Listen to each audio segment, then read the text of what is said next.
Welcome back to Dr. Josefina's Way, and I'm Laura Guttridge.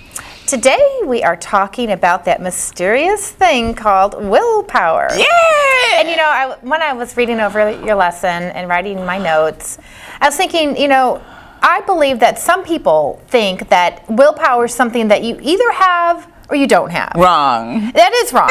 Because even if you think you don't have it, that's just more than likely an excuse for not doing things that you should be doing. And people that do have it may not want to use it, exercise it. Exactly. They don't have a purpose. Right. But you know, but the point is we all do have it. Yes. And it is something that we need to consider. Yes. You talk about in the lesson that it can be depleted. I didn't really understand where you were going with that. Could you explain that a little? Absolutely. I like the analogy having $5 for the day. Okay. Or you can choose 100. You probably have more than one. But anyway, let's say you have $5 for the day.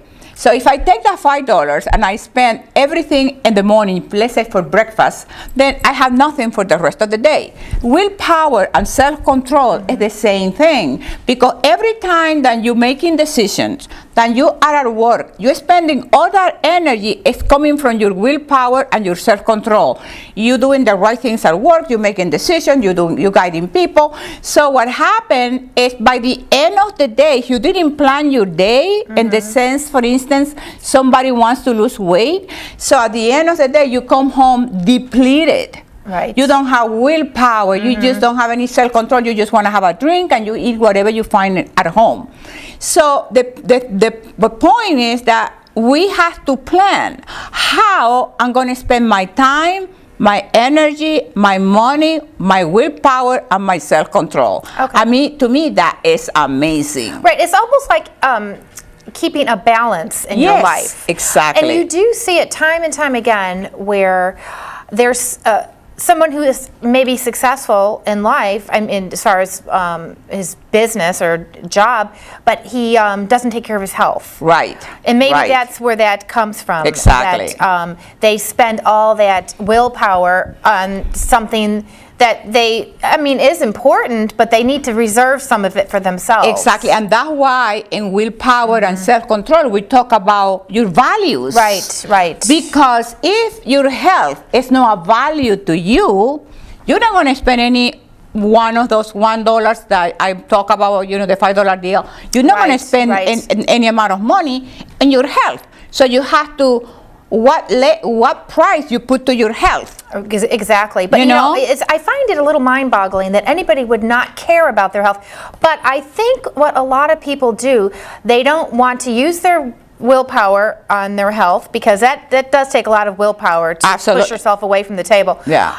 And they want to blame it on genetics, like, oh, it's pointless anyway, so I might as well eat the triple layer cheesecake because I'm going to die by the time I'm 60 because my parents did, or it's in my genetic makeup. Right, right. But that is a mistake, because we know that that's not true. Exactly. Most of our health is us, what we do. It's our lifestyle. Yes. Health, your health is depending on your lifestyle and how well you eat. Yes. I'm talking about sound eating, right eating, about resting, about exercising, about distressing yourself. So that there's so many shows we have done about your lifestyle and how it's going to be affecting everything. Right. And if you don't have your health, you got nothing. That's right. All that money is not any good. If no, it's not good. But the definition of willpower, the ability to delay gratification in order to reach the long-term goals. That is a key thing, I think, to remember. Absolutely. And it makes me think that people that don't have any willpower,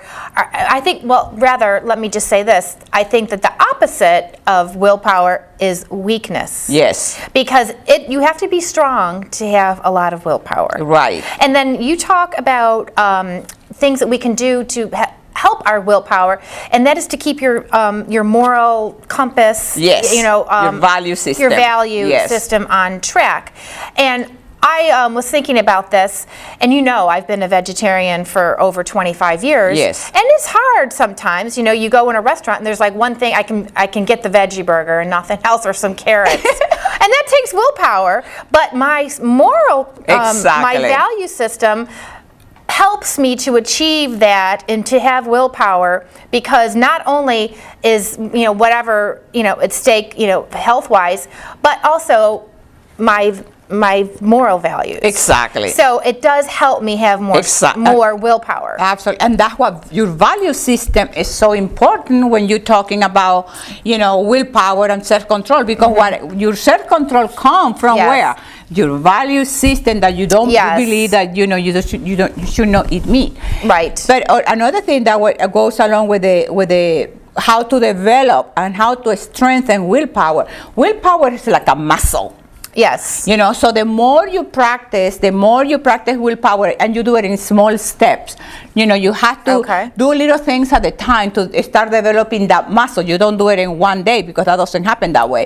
But then that's what's so important, that you have to have, the motivation has to be, you have to establish what is your motivation for change. Right, that is the first thing. Yes. To establish the motivation for change. And that's powerful.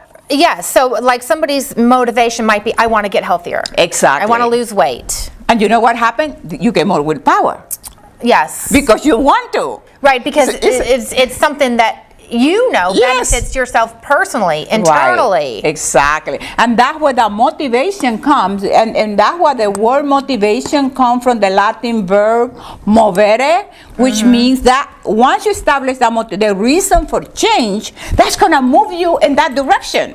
So you have to establish the reason. Why do I want to become a vegetarian? Why do I want to lose weight? Why do I want to get healthier? Why do I want to go back to school? Find out the motivation for that. It's awesome. Because you got it. You already got it within you. Yes, and I've ever since having Celeste, I've been more motivated to buy organic foods, because her precious young growing body maybe can't take all the pesticides. And sometimes for myself, I might I'll just grab whatever, and but she is my motivation to take the extra step and get organic. Exactly. But number 2 is set a clear goal. Yes. So we have to do that. I mean, you have to decide what is important to us. Exactly. What is worth wasting our willpower on. Exactly. Investing. Yes. That's investing it. Yes. Yeah. Yes. So what was that point, Sarah? The clear goal. The clear goal. Because once you have the motivation there, now with the clear goal, you have to decide, how am I going to get there? What do I have to do to get to that point? To sacrifice. Exactly. Because that's why, I say it's the opposite weakness, because weak people do not want to sacrifice anything. But they still can develop their willpower. If they watch the show and they learn how to do it. Oh, yes. So because you're weak right now, that doesn't mean you have to die that way, because you can develop. It's like your muscle. You can strengthen it. Yes, and I guess my point is, don't be a weak person and develop your willpower, because it's there. We all have it. Yes, exactly. It just needs to be developed. Exactly. Isn't that fascinating? It is. I love it. It is. And then there's a third point. Yes. Monitor your behavior towards your goal. Yes.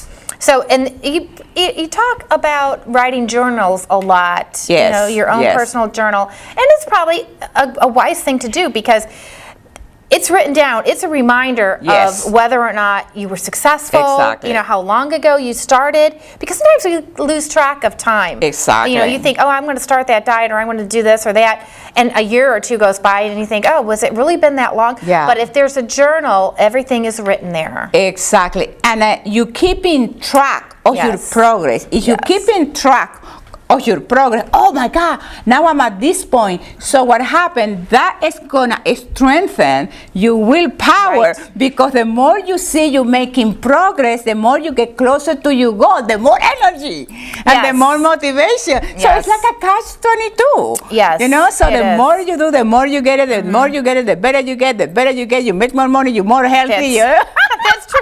But that's why sometimes people give up early on, because you don't see those results right away.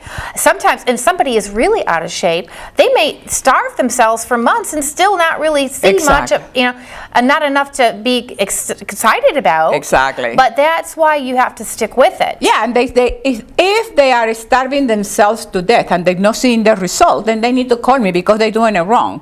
Well, that's true. But you know what I mean?